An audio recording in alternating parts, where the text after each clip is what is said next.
E aí, pessoal, tudo bem com vocês? Tudo certo? Então, estamos abrindo a segunda semana desse pré-ENEM Eureka com vocês, legal? Começando então, assim como começamos na semana passada, com Sociologia e Química, legal? Nessa primeira parte da aula, então, eu toco com vocês, Sociologia, o Leonardo, e depois vem o Paulinho, professor de Química. Tudo certo, Paulo? Tudo tranquilo. Vamos mais uma semaninha aí juntos para ver o que a gente pode passar mais ainda para esses alunos que eles estão sedentos pelo conhecimento. Tomara que estejam sedentos mesmo, né, Paulo?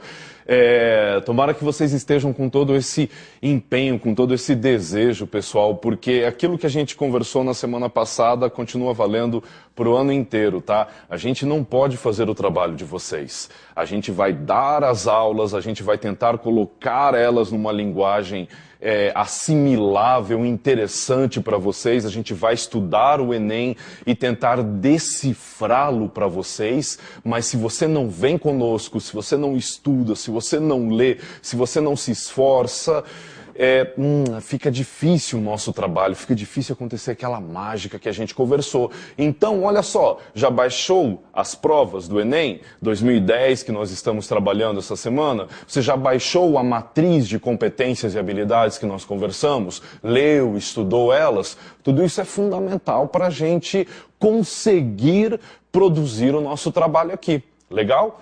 E antes de eu começar as aulas, também deixa eu dar um oi para a Denise, que está aqui conosco. Tudo bem, Denise? Tudo bem, pessoal. Lembrando que é importante o material físico, até para que vocês possam fazer anotações, não só no caderno, que já foi solicitado na aula anterior, mas também nas provas do Enem de 2010, da cor azul. É essa que nós estamos usando.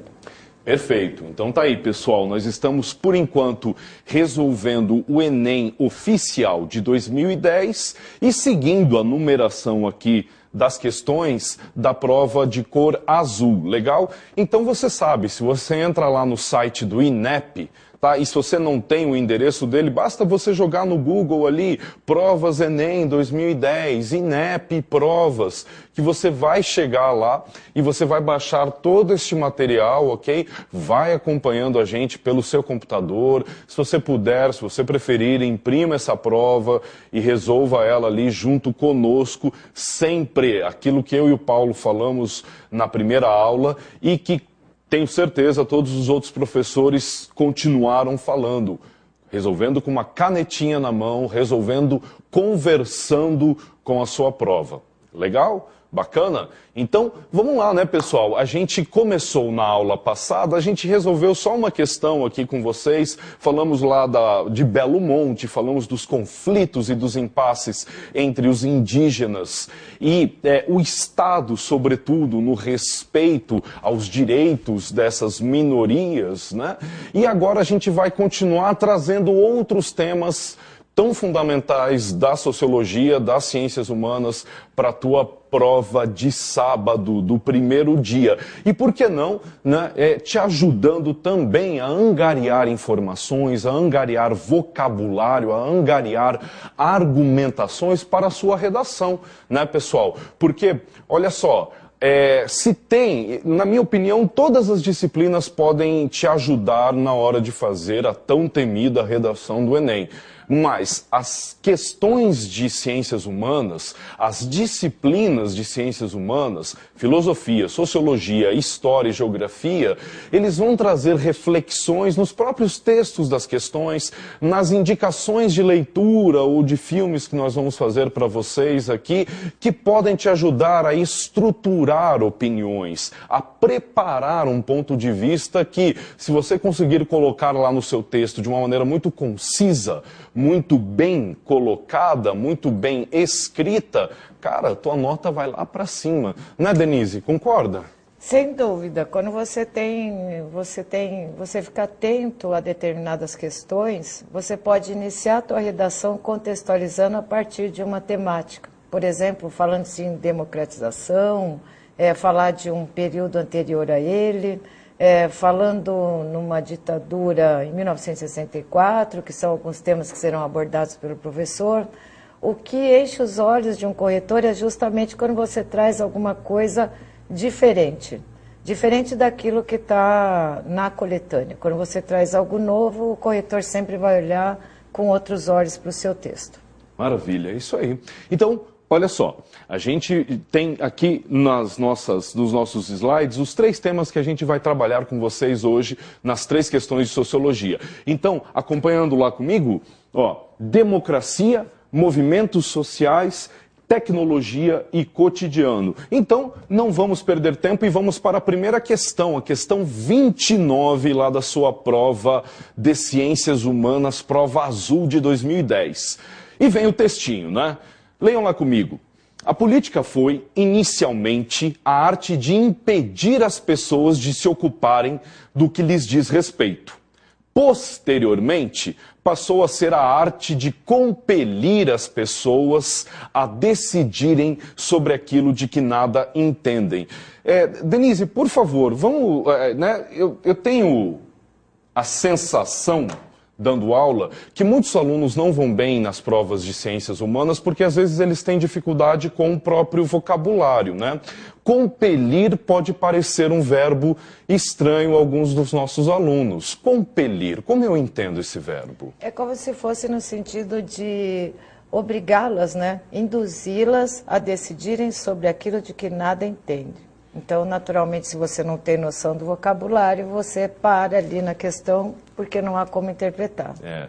Então, compelir, ser levado a, né? Como se você fosse pressionado a realizar, a agir, a ser colocado em uma certa posição.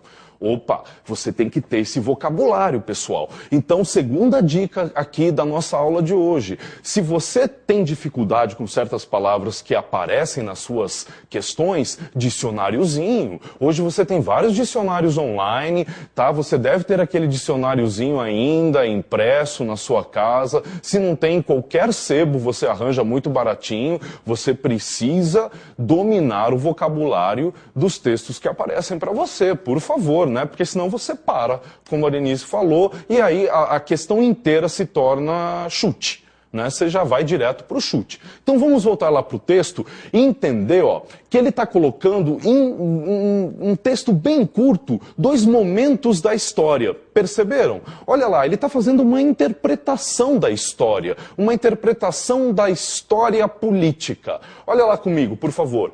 O primeiro trecho do texto diz assim: a política foi, inicialmente, a arte de impedir as pessoas de se ocuparem do que lhes diz respeito. Opa, então, né, ele está definindo aqui uma exclusão, ele está definindo aqui um impedimento.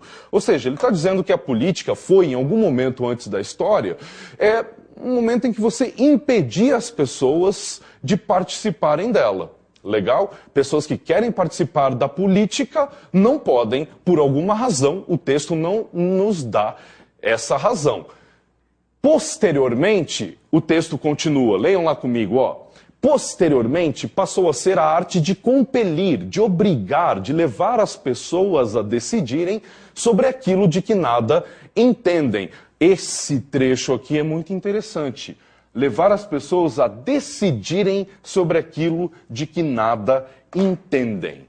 Moçada, se vocês estão aí, começando a se familiarizar com a história, com a filosofia, com a sociologia, vocês já mataram a interpretação que esse texto está fazendo. Ele está dizendo assim, ele está definindo um momento da história muito claro ali, que é um momento de abertura do Estado para a participação popular. Isso começa quando?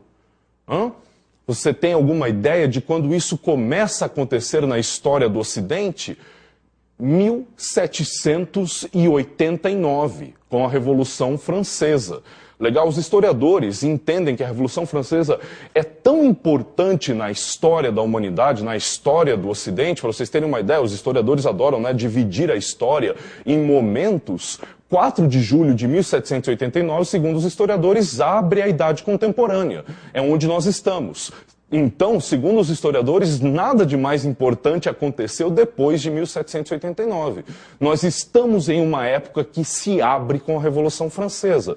Então, você tem ali um processo... Lembra dos temas, dos lemas da Revolução Francesa? Liberté, égalité, fraternité. Né? A liberdade, a igualdade, a fraternidade. Sobretudo aqui, ó, a liberdade que os burgueses estavam pedindo diante da monarquia absolutista, diante do antigo regime. Então, esse processo de abertura política e econômica que começa com a Revolução Francesa vai se desenvolver durante todos os séculos XVIII, XIX e século XX em uma democracia. E uma democracia tal como nós a conhecemos hoje, né? Baseada no princípio da soberania popular. Então você tem lá a independência dos Estados Unidos contribuindo para isso, você tem todas as lutas das mulheres pelo direito ao voto no final do século XIX, no começo do século XX. Então toda essa pressão de movimentos sociais para o Estado abrir a participação popular. Ora, só que quando você tem, então, uma democracia sendo instalada no século XX, no princípio da soberania popular, o Paul Valéry aqui, o autor desse texto, vai dizer assim, pois é, mas parece que o problema não se resolveu completamente. Por quê? Porque nós participamos sem saber muito bem o que estamos decidindo. Então a democracia nos deu essa interpretação do Paul Valéry. Ela nos deu a liberdade de participar. Agora, como é que a gente participa disso? Será que a gente está com vontade de participar? Né? Será que a gente está com vontade de saber o que os nossos representantes estão decidindo? Será que nós estamos com vontade de ter a nossa própria opinião sobre o que eles estão decidindo, de dialogar com eles, de participar com eles, né? Parece que a democracia fez com que nós acreditássemos de alguma maneira que a política se resumisse ao voto. E mais nada, você vai lá de 2 em 2 anos no Brasil, pelo menos até o momento, porque eles estão pensando em unificar as eleições aqui no Brasil, né? Então você vai lá de 2 em 2 anos, vota e pum, beleza, bacana, vai para casa, descansa e esquece dessa tal de vida pública, dessa tal de cidadania, desse tal de Estado aí que decide por nós. Percebeu? É esse tipo de interpretação que você tem que executar na sua mente à medida em que você lê um texto como esse. A partir dele, a questão vai te fazer um comando. Vamos ver qual é? Olha o que ela vai pedir da gente ali, ó. Nessa definição, o autor entende que a história da política está dividida em 2 momentos principais. Um primeiro, marcado pelo autoritarismo excludente, perfeito, né? Para um momento em que você não participa porque o Estado não deixa você participar, e um segundo, caracterizado por uma democracia incompleta. Ora, por que incompleta? Porque você tem o direito ao voto, mas você não sabe muito bem, segundo o texto aqui, sobre o que você está votando, do que você está propriamente participando. E aí vem o comando da questão. Considerando o texto, olha só como o Enem é maroto com vocês. Por quê? Se ele dividiu em 2 momentos da história, o comando da questão vai te pedir o quê? O elemento comum a esses 2 momentos. Então, por mais que a história tenha se transformado, por mais que a abertura política, por mais que a participação popular seja mais efetiva hoje do que era anteriormente, nesse momento caracterizado pela questão como autoritarismo excludente, o que há de comum em ambos? Interessante a questão, curta, mas muito complicadinha se você não lê ela com muito cuidado. Olha só como as alternativas vêm, então. Vamos lá. Qual é o elemento comum, voltando ali, ó, a esses 2 momentos da história política? Seria a distribuição equilibrada do poder, mas espera aí, no autoritarismo excludente, o Estado tem mais poder do que a sociedade. Então, é fácil de você entender que a A está errada. B, o impedimento da participação popular, talvez no primeiro momento histórico. No segundo momento histórico, não. A participação popular está garantida. Então não é o elemento comum, porque tem um, mas não tem outro. Errado. O controle das decisões por uma minoria, opa, a princípio não vejo problema com essa. Guarda, lê as outras. A valorização das opiniões mais competentes. Mas em uma democracia você tem o princípio. Qual é o princípio da democracia? Legal? Anota aí, ó, se você quer começar a entender a democracia. Qual é o princípio político da democracia? O que confere legitimidade ao sistema político da democracia? Vou escrever aqui para vocês, ó. É o princípio da soberania popular. Legal? Então, opa, nesse segundo momento histórico de democracia, não são as opiniões mais competentes. É a opinião de todo mundo que funciona. Então, não vale não. E a sistematização dos processos decisórios. Opa, nós temos a sistematização lá na outra, mas na democracia ainda não. Perfeito? Então, pessoal, só para matar a questão aqui, ó, o controle das decisões por uma minoria. É muito interessante você considerar que nós estamos falando de uma democracia representativa.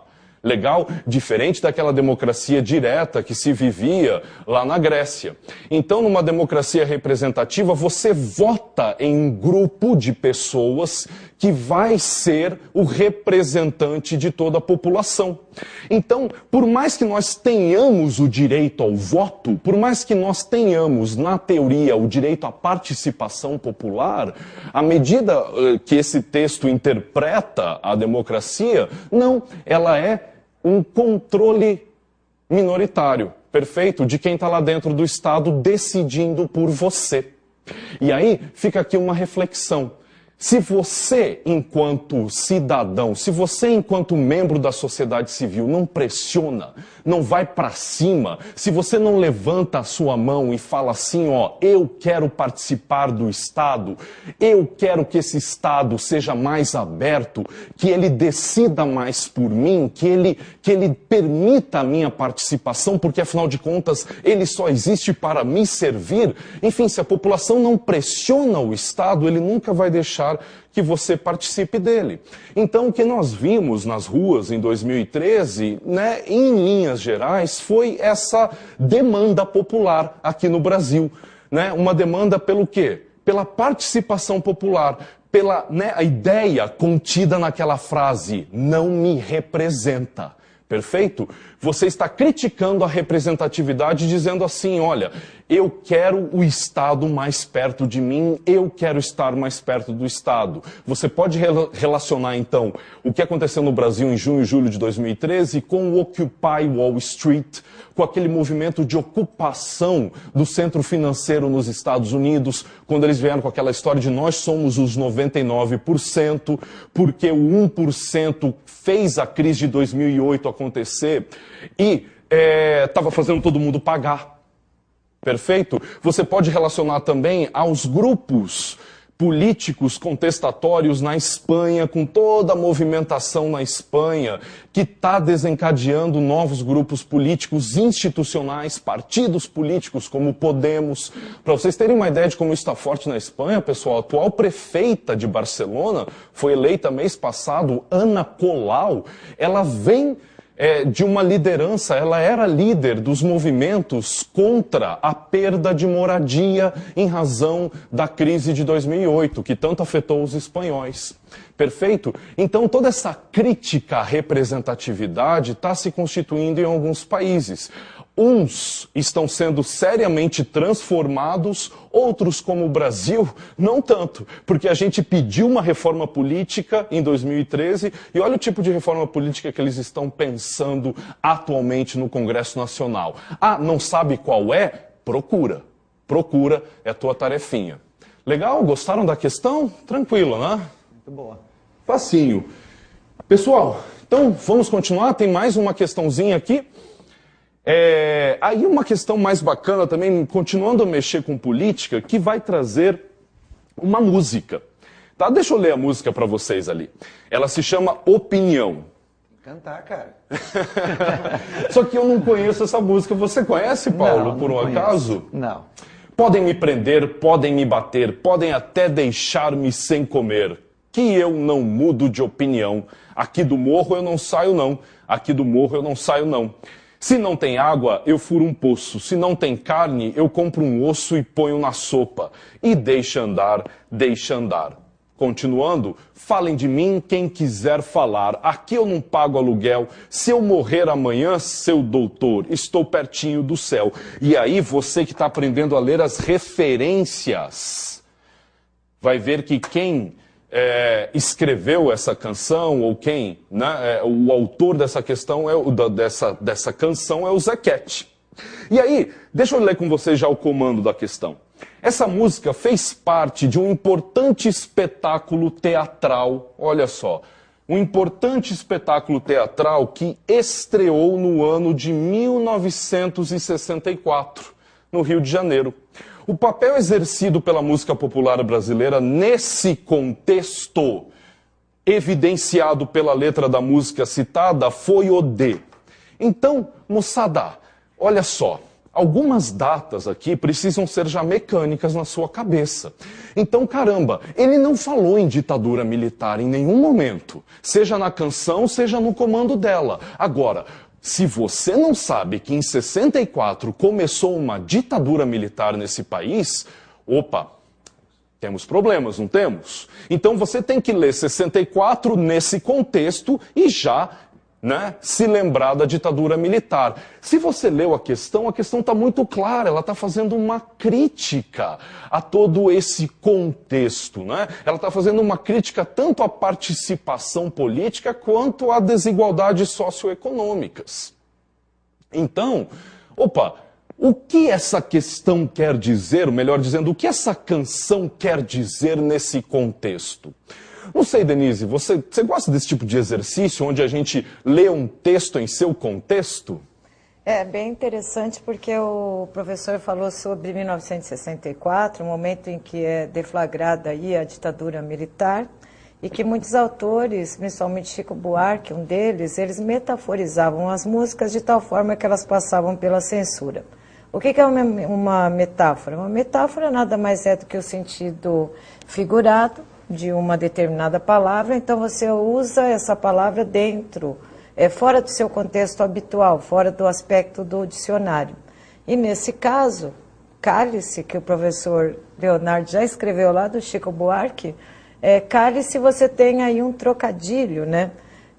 Pai, afasta de mim esse cálice de vinho tinto de sangue. Então o cálice no sentido denotativo, aquele que a gente encontra no dicionário, e o cálice no sentido de calar-se, né? Simplesmente observar a situação política desse período e calar-se, ou então simplesmente receber algum tipo de sanção. Então, o Chico Buarque, nesse exemplo, pessoal, da canção Cálice, ele foi, assim, genial, porque toda música, filme, teatro, livro, tinha que passar pela censura, que é um órgão do Estado que diz, publica, não publica. Vai, não vai. Né? Então, quando o texto do Cálice chega, né, na censura, eles olham para aquilo e falam, não tem nada aqui de problema. Mas, né, é justamente a metáfora, o trocadilho, a genialidade do artista está aí, em dizer uma crítica muito severa à ditadura militar, ao controle da ditadura militar, sem que a censura possa pegá-lo, né? Pai, afaste de mim esse cálice. É linda a canção e é genial a reflexão por trás dela. Se eu não me engano, me ajudem aqui, essa canção foi escrita com Chico Buarque e Gilberto Gil, não é? Aí eu já não sei.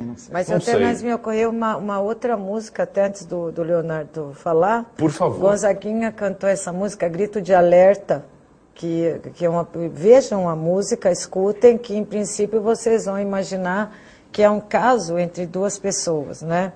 Mas não é. Grito de Alerta é inserida nesse período e por isso passou pela censura, né? Porque não houve ali uma compreensão imediata do grito de alerta que estava acontecendo naquele período. Perfeito.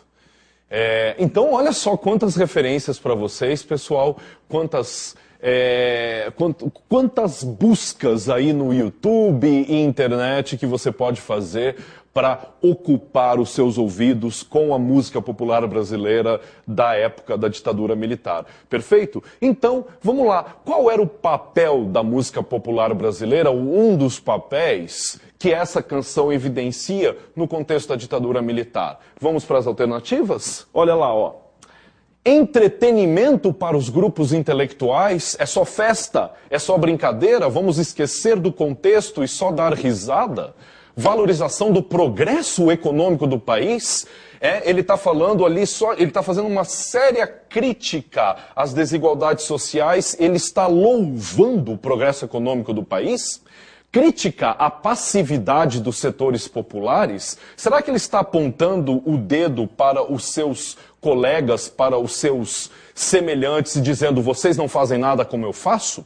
Denúncia da situação social e política do país? Mobilização dos setores que apoiavam a ditadura militar? Moçada, muito fácil de a gente chegar na D como resposta para essa questão, tá bom? Então, ler um texto a partir do seu contexto, tá? Para não perder tempo, eu tenho mais uma questãozinha que é bem simples, é bem fácil, que vai nos remeter à relação entre tecnologia e vida social. Outro tema fundamental para o Enem e que aí me liga também à conversa do Paulo aqui, né? E toda essa transformação tecnológica do mundo contemporâneo. Vamos lá? É bem simples, é bem fácil. Olha só, questão 37 começa assim, ó. Os meios de comunicação funcionam como um elo entre os diferentes segmentos de uma sociedade. Nas últimas décadas, acompanhamos a inserção de um novo meio de comunicação que supera em muitos outros já existentes, visto que pode contribuir para a democratização da vida social e política da sociedade, à medida que possibilita a instituição de mecanismos eletrônicos para efetiva participação política e disseminação de informações. Moçada, vamos lá, quais são as palavras importantes desse texto aqui que você tinha que guardar na sua leitura? Democratização, participação política, disseminação de informações. Ora, qual meio de comunicação apareceu nas últimas décadas que permite toda essa participação popular? Né? Tá fácil. Tá bem fácil, né, de você pensar. Eu não vivi o surgimento da TV, mas Paulo, Denise, vocês viveram esse momento de surgimento da TV? Eu não tanto.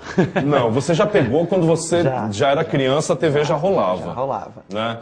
Já tinha televisão, ainda no início preto e branco, posteriormente a cores, mas não o início da televisão. Aí ele já exagerou, né, Paulo? Não, eu não estou pressupondo nada. Agora ele já está querendo falar da nossa idade. A minha geração também não viveu a internet desde cedo. O que vocês sentiram quando começaram a mexer com a internet? Não foi um negócio assim...